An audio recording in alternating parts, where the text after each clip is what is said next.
کبھی اپنے فرزند کو دیکھتے ہیں، کبھی حسین کو دیکھتے ہیں، کبھی حسین کے ماموں کو دیکھتے ہیں۔ حضرت ابراہیم اور حضرت امام حسین رضی اللہ تعالیٰ عنہ دونوں کو دیکھ کر اللہ کے محبوب خوش ہو رہے ہیں۔ فرشتہ نے اذن مانگا، آقا کریم نے اذن دیا۔ اس نے عرض کی حضور ان دو میں سے ایک کا اختیار ہے، ایک کو ایک کے بدلے میں قربانی دینا ہوگی۔ اب قربانیوں کی وہ حرم سے جو داستان چلی تھی وہ تسلسل ٹوٹنے نہیں پا رہا ہے، وہ تسلسل جاری ہے۔ حضور نے ایک نظر حضرت ابراہیم کو دیکھا اور پھر ایک نظر حضور نے حضرت امام حسین کو دیکھا، پھر حسین کو پکڑ کے سینے سے لگایا اور کہا میں اپنے اس بیٹے پہ اپنے اس بیٹے کو قربان کر رہا ہوں۔ چند دن کے بعد حضرت ابراہیم کا انتقال ہوا۔ حضور کو جب خبر پہنچی، آقا کریم کی آنکھیں آنسو برسا رہی تھی۔ وَأَيْنَ رسول اللہ تدمعان، حضور کی آنکھوں میں آنسو جاری تھے اور حضور اپنے بیٹے کے سرہانے بیٹھے، پیشانی پہ ہاتھ رکھا، کہا بیٹا آنکھیں رو رہی ہیں، دل غم زدہ ہے، لیکن زبان سے وہی کہوں گا جس سے رب راضی ہوگا۔ لیس منا من ضرب الخدود وشق الجیوب ودعا بدعوی الجاہلیہ، جو گریبان نوچتا ہے، منہ پہ تھپڑ مارتا ہے، سینہ کو بھی کرتا ہے، کہ ہمارے ساتھ اس کا کوئی تعلق نہیں ہے۔ آنکھوں کا غم اور دل کا غم رحمان کی طرف سے ہے، ہاتھوں کا غم اور زبان کا واویلا یہ شیطان کی طرف سے ہے۔ کہا بیٹا آنکھیں رو رہی ہیں، دل غم زدہ ہے، لیکن زبان سے وہی کہوں گا جس سے رب راضی ہوگا۔ اب امام حسین حضور کی گود میں کھیلتے ہیں، کبھی حضور اپنی زبان ان کے منہ میں دے رہے ہیں، کبھی حضور اس کو اپنے کندھوں پہ سوار کرا رہے ہیں۔ کسی صحابی نے کہا کتنی اچھی سواری ملی، کہا سواری دیکھ رہے ہو سوار بھی تو دیکھو۔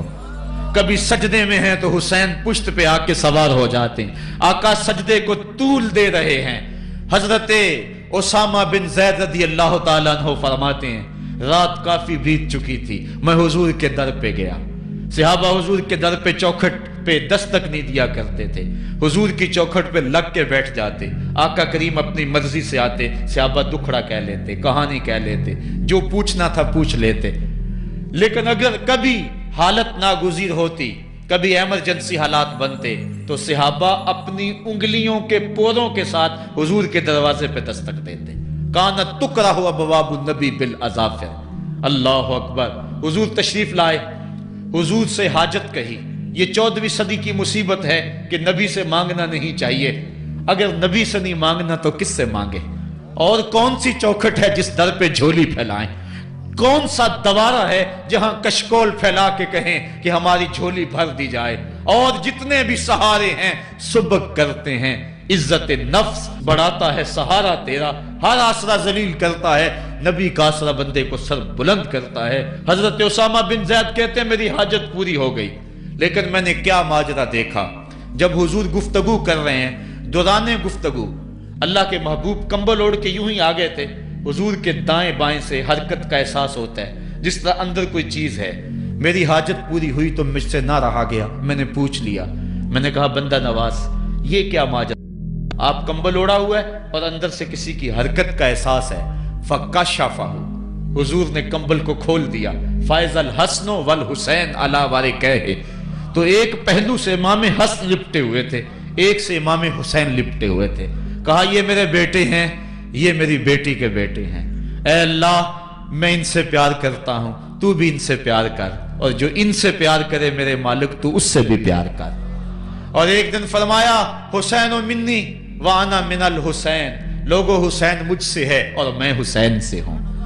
لمحے بیتتے گئے، پھر وہ جاں گداز لمحے بھی آئے جب صحابہ کی چیخیں نکل رہی تھی، جب مسجد نبوی اجڑ رہی تھی، جب حجرہ عائشہ کے اندر اللہ کے محبوب اپنے رب کے ہاں جانے کی تیاریاں کر رہے تھے، جب سیدہ فاطمہ کے لبوں پہ یہ لفظ تھے سبت علیہ مصائب لو سبت علی الارض سرنا لیالیا، میرے اوپر اتنی مصیبتیں پڑی، اگر یہ دنوں پہ پڑتی تو وہ بھی کالی راتیں بن جاتے۔ حضور علیہ السلام کا جب جسد اطہر اٹھا تو صحابہ کی جو حالت تھی وہ اس انداز سے کہ صحابہ کے کلیجے پھٹ رہے تھے، روحیں گداس ہو رہی تھی۔ ایک ہاتھ اٹھا کے دعا مانگ رہا تھا، اللہم اذہب بصری حتی لا ارا بعد حبیبی محمد احدا، اے اللہ مجھے اندھا کر دے، مجھے اندھا کر دے، مجھ میری آنکھوں کی بینائی اچک لے، تیرا محبوب تہے مزار چلا گیا، میں نے آنکھوں کی روشنی کو کیا کرنا ہے۔ وہ دن بھی آئے، حضرت سیدنا صدیق اکبر کا کلیجہ بھی پگھل رہا ہے، وہ بھی غم رسول میں رو رہے ہیں، صحابہ تڑپ رہے ہیں۔ وہ اونٹنی، غصبہ نامی اونٹنی جس پہ حضور سواری کرتے تھے، وہ حضرت فاطمہ کے دروازے کے اوپر سر رکھ کے رو رو کے مر گئی۔ جب محبوب نہیں رہے تو ہم نے جی کے کیا لینا ہے۔ کائنات اجڑ گئی، جہان میں جو ہے وہ ہر سمت اندھیرا ہی اندھیرا چھا گیا، لیکن روشنی کے ٹمٹماتے ہوئے چراغ آج بھی روشن ہیں، جن کو دیکھ کر مصطفیٰ یاد آتے ہیں۔ لوگ ان شہزادوں کو دیکھ لیتے ہیں اور حضور کی یاد کو تازہ کر لیتے ہیں۔ وقت گزرتا گیا، پھر وہ لمحے بھی آئے کہ جب حضرت امام حسن کو زہر دیا گیا اور آپ کا کلیجہ کٹ کٹ کے کئی سو حصوں میں باہر آیا۔ آپ سے آخری لمحے حضرت امام حسین نے پوچھا کہ میرے بھائی کوئی وصیت؟ کہا بیٹا کوفے والوں سے بچ کے رہنا، ان کے دغے سے بچ کے رہنا۔ لمحے بیت گئے، 60 ہجری کو یزید تخت نشین ہوا، تخت نشین ہو گیا تھا، لیکن اس نے یہ چاہا کہ حضرت امام حسین رضی اللہ تعالی عنہ میرے لیے بیعت کر لیں، اور اس نے مدینے کے گورنر ولید بن عقبہ کو خط لکھا، اور خط کا مضمون یہ تھا کہ امام حسین کو بلاؤ اور میرے لیے بیعت لو، اور اگر وہ بیعت نہیں دیتے تو اس خط کے جواب کے ساتھ ان کا سر بھیج دو۔ ولید بن عتبہ محب اہل بیت تھا، اس نے رات کی کافی تاریکی کے اندر حضرت امام حسین رضی اللہ تعالیٰ عنہ کو پیغام بھیجا۔ حضرت امام حسین نے حضرت عبداللہ ابن زبیر سے مشورہ کیا، انہوں نے کہا اس وقت گورنر کا بلانا خیر نہیں، صبح جائیں گے۔ آپ فرمایا نہیں میں بھی جاتا ہوں۔ کچھ سواروں کو ساتھ لیا، کہا تم باہر کھڑے ہو جانا دارالامارت کے، اگر میں آواز دوں تو تم دوارے پھلانگ کے اندر آ جانا۔ ولید بن عتبہ کے پاس امام حسین پہنچے، آپ نے کہا کہ سناؤ کیا معاملہ ہے؟ تو اس نے کہا کہ یہ خط ہے جو یزید نے بھیجا ہے۔ آپ نے فرمایا کہ میں صبح بتاؤں گا۔ ولید بن عتبہ نے کہا ٹھیک ہے۔ امام حسین پلٹنے لگے تو مروان بن حکم جو پاس بیٹھا ہوا تھا گورنر کے، کہنے لگا یہ چلے گئے تو دوبارہ ہاتھ نہیں آئیں گے، اب موقع ہے، اب ان کو پکڑ لو اور ان سے زبردستی بیعت لے لو۔ یہ بات حضرت امام حسین کے کانوں میں پڑی، آپ پلٹے، نیام سے تلوار نکالی، حیدری کچھار سے محمدی شیر نکل آیا، اور حضرت امام حسین رضی اللہ تعالیٰ عنہ نے اس وقت جو جملے کہے، تاریخ کے اوراق کے اندر وہ جملے محفوظ ہیں۔ حضرت امام حسین نے کہا ایھا الامیر، اے امیر تو جانتا نہیں ہم کون ہیں؟ انا معدن الرسالہ و محبت الوحی و مختلف الملائکہ، میں وہ ہوں جس کے گھر میں جبریل آتا تھا، ہمارے گھر میں وحی اترتی رہی ہے۔ وَيَزِيدُ بْنُ الْمُعَاوِيَةِ رَجُلٌ فَاسِقٌ فَاجِرٌ قَاتِلُ النَّفْسِ مُعْلِنٌ بِالْفِسْقِ شَارِبُ الْخَمْرِ وَمِثْلُنَا لَا يُبَايِعُ، کہا اور یزید شرابی ہے، یزید مسلمانوں کا قاتل ہے، یزید فاسق مولن ہے، اے امیر میرے جیسا شخص چھپ کر بیعت نہیں کر سکتا۔ اللہ اکبر۔ حضرت امام حسین نے جب یہ بات کہی، جو باہر لوگ کھڑے تھے وہ بھی چاقو چوبند ہو گئے۔ اس نے کہا حضور آپ جائیے۔ مروان مشورے دیتا رہا، لیکن حضرت امام حسین کو گورنر مدینہ نے کہا کہ آپ جائیے۔ حضرت امام حسین رضی اللہ تعالیٰ عنہ واپس پلٹے۔ حضرت امام حسین کی ہمشیرہ سیدہ زینب انتظار کر رہی تھی بھائی کا۔ پوچھا کیا ماجرا ہے؟ کہا حالات بگڑ گئے، اب ہمارا مدینے میں رہنا محال ہے، صبح سحری سے قبل شہر مدینہ چھوڑ دیں۔ اللہ اکبر، ورنہ ہمارے خون سے نبی کا حرم لالا زار بنے گا۔ حضرت امام حمام رضی اللہ تعالیٰ عنہ نے اہل بیت کی مشاورت سے یہ فیصلہ کر لیا۔ کجاوے کسے جانے لگے، سامان تیار ہو گیا۔ حضرت محمد بن حنفیہ کو کہا کہ تم یہاں رہو اور تم خبر پہنچانا کہ پیچھے کیا ماجرے ہوتے ہیں، اور مکے کی طرف میں سفر کر رہا ہوں۔ کہانی لمبی ہو رہی ہے اور وقت کے دامن میں اتنی گنجائش نہیں ہے کہ پھر کس طرح شہر مدینہ چھوڑا ہوگا۔ حاجی جاتے ہیں 8 دن اور 8 دن کے بعد مدینہ چھوڑتے ہیں۔ ان سے کوئی پوچھو کہ مدینہ چھوڑنا کتنا مشکل ہے۔ وہ کیا کسی حاجی کو لوگ مبارک دے رہے تھے؟ اس نے کہا تھا مبارک دے رہے ہو دوستو حج و زیارت کی، میرا غم بھی تو دیکھو، میں مدینہ چھوڑ آیا ہوں۔ جو 8 دن مدینہ رہتا ہے اس سے مدینہ چھوڑا نہیں جاتا جس کی ولادت مدینے میں ہوئی، جو کھیلتا تھا تو مدینے کی گلیوں میں، جس کے گھر کا دروازہ مسجد نبوی میں کھلتا تھا، اس حسین کو مدینہ چھوڑنا قیامت ہوگی۔ شہر مدینہ چھوڑا، حضرت امام حسین رضی اللہ تعالیٰ عنہ مکہ المکرمہ پہنچے۔ وہاں رمضان گزرا، حالات وہاں بھی بگڑتے گئے، مسلسل خط آتے رہے کوفے سے۔ کہانی طویل ہے۔ 8 ذو الحج کو حضرت امام حسین رضی اللہ تعالیٰ عنہ کوفے کی طرف عازم سفر ہوئے۔ حضرت عبداللہ ابن عمر، عبداللہ ابن عباس رضی اللہ تعالیٰ عنہما اور دیگر صحابی ہاتھ جوڑ کے کھڑے ہو گئے، بلکہ حضرت عبداللہ ابن عباس نے تو یہاں تک کہہ دیا کہ میں دیکھ رہا ہوں کہ وہاں تمہیں شہید کیا جائے گا، آپ اگر ضرور جاتے ہیں تو ان بچوں کو چھوڑ دیں۔ حضرت امام حسین فرماتے میرے غم گسارو، میرے پیارو مجھ کو نہ روکو، مجھ کو جانے دو، مجھے نانے کے دین کی ڈوبتی کشتی بچانے دو۔ میں جاتا ہوں کہ دنیا پر وفا کا نام رہ جائے، میں رہوں نہ رہوں پر عظمت اسلام رہ جائے۔ میں نہیں جاتا تو نبی کے گھر کی آن جاتی ہے، لوگوں تمہارا دین جاتا ہے، میری غیرت ایمان جاتی ہے۔ کہا مجھے جانا ہوگا۔ 8 ذو الحج کو لوگ کعبہ کی طرف آ رہے ہیں اور کعبہ دلہن کی طرح سنورا ہوا ہے، طواف کرنے والوں کا جھرمٹ ہے، حاجی حج کرنے آ رہے ہیں، لیکن حضرت امام حمام کسی اور حج کی تیاری کر رہے ہیں۔ کسی نے کہا حج تو کر جائیں، اتنی مرتبہ مدینے سے پیدل چل کے آئے اور آج تو مکہ المکرمہ میں موجود ہے۔ کہا پیچھے ہٹو، جو حج میں کرنے جا رہا ہوں وہ انوکھا ہوگا، وہ نرالا ہوگا۔ تم بھی طواف کرو گے، میں بھی طواف کروں گا، تم طواف کعبۃ اللہ کا کرو گے اور میں خیموں کا طواف کروں گا۔ ایک حج تمہارا ہے، ایک حج میرا ہے، تم بوسے لوگے کس کے حجر اسود کے، میں اپنے فرزند کا منہ چوموں گا۔ لوگوں ایک طواف تمہارا ہوگا، ایک طواف میرا ہوگا، تم آب زمزم پیو گے، میں پیاسا رہوں گا، اور تم کبھی صفا پہ کبھی مروہ پہ دوڑو گے، میں کبھی علی اکبر کی لاش اٹھانے جاؤں گا، کبھی میں قاسم کی لاش اٹھانے جاؤں گا، کبھی اون و محمد کے تڑپتے ہوئے لاشوں کو اٹھانے جاؤں گا۔ لوگوں ایک حج تمہارا بھی ہے، ایک حج میرا بھی ہے۔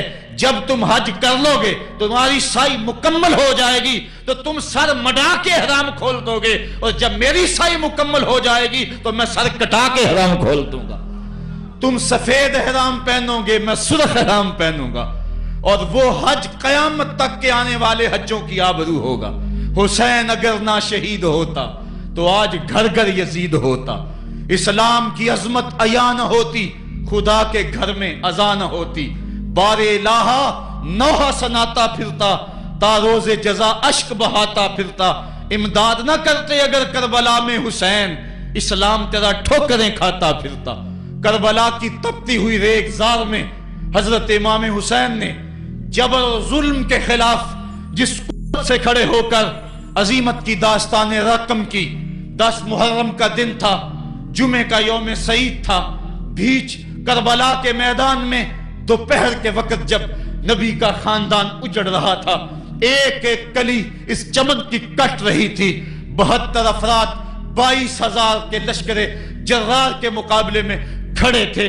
وہ یزید جس نے اس کے علاوہ بھی بڑے جرم کیے، جس نے جو ہے وہ 1700 صحابہ کو مکہ المکرمہ میں شہید کیا، جس نے 700 حفاظ کرام کو شہید کیا، جس نے حضرت ابو سعید خضری کی داڑھی نوچ لی، جس نے مدینے کے اندر مسجد نبوی کے اندر گھوڑے باندھے، جس نے جو ہے وہ 3 دن تک مسجد نبوی کے اندر اذان نہ ہونے دی، وہ یزید آج کربلا کے تپتے ہوئے ریگزار کے اندر آل رسول کے ساتھ ظلم کی وہ داستان رقم کر رہا تھا کہ قیامت تک آنسو سسکیاں نہیں تھمنے پائیں گی۔ یزید مر گیا، اس کا نام مٹ گیا، اس کا تشخص مٹ گیا، لیکن حسین کا نام آج بھی زندہ ہے، اس کا پیغام آج بھی زندہ ہے۔ یہ ہزاروں کا مجمع، یہ امٹتے ہوئے محبتوں کے جذبات، یہ آنکھوں کا آنسوؤں کا خراج دینا، کیا یہ حسین ابن علی کی زندگی کی دلیل نہیں ہے؟ کون ہے جو یزید کا نام لیتا ہو؟ آج اگر کوئی یزید کا نام لیتا بھی ہے تو سر جھکا کے لیتا ہے۔ میں کہتا ہوں کیسا تمہارا لیڈر ہے جس کا نام لینے سے قبل شرمندہ ہوتے ہو، جس کا نام لیتے ہوئے شرمندہ ہوتے ہو، جس کا نام لینے کے بعد پسینہ پسینہ ہوتے ہو۔ تم اپنے قائد اور لیڈر کا نام لیتے جھجکتے ہو، گردن جھکا کے دائیں بائیں دیکھ کے نام لیتے ہو، اور جب ہم نام اپنے آقا کا لیتے ہیں سر اٹھا کے لیتے ہیں۔ اے حسین ابن علی تم پر سلام۔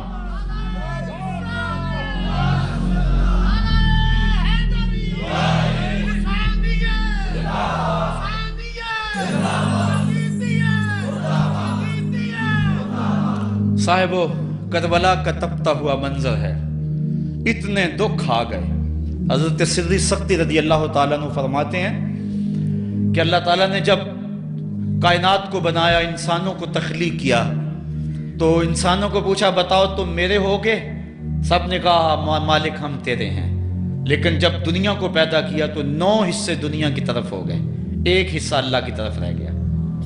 پھر جب عقبہ کو پیدا کیا جو 10واں حصہ تھا، اس میں 9 حصے پھر آخرت کی طرف ہو گئے، جنت دوزخ کے لالچ میں ہو گئے، اور 1 حصہ صرف کہنے لگا نہ ہم جنت کو دیکھتے ہیں نہ دوزخ کو دیکھتے ہیں، مالک ہم تو تجھے دیکھتے ہیں۔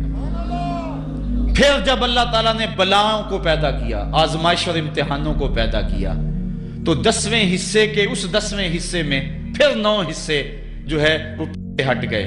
1 حصہ ایسا تھا جس نے گردن جھکا کے کہا زمین و آسمان کی بلائیں بنا کے ہمارے گلے کا توق بنا دے، تیرے راستے سے نہیں ہٹیں گے۔ کربلا کے تپتے ہوئے ریگزار میں وہ منظر رقم ہونے والا ہے۔